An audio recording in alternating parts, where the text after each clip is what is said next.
আসসালামু আলাইকুম। কিছুদিন পরে ডাকসু নির্বাচন। আমি জানি না আমার এই ভিডিওটা ঢাকা বিশ্ববিদ্যালয়ের কোনো ছাত্র ভাইদের সামনে যাবে কিনা। যদি যায় আর কি, যেহেতু আমি ওই রকমভাবে ভাইরাল না, আর আমার ভিডিও এরকমভাবে ভাইরাল এখন হয় নাই।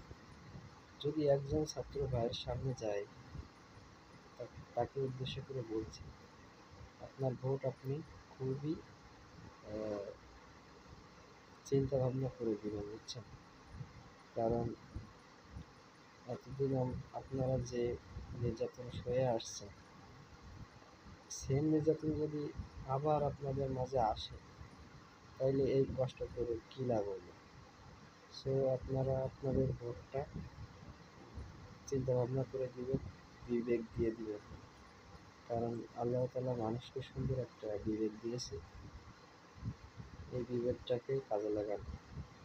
যদি আমার এই ভিডিওটা ঢাকা বিশ্ববিদ্যালয়ের কোনো ভাইয়ের সামনে যায়, প্লিজ আপনারা আপনাদের বিবেককে কাজে লাগিয়ে ভোটটি দিবেন। ধন্যবাদ সকলকে।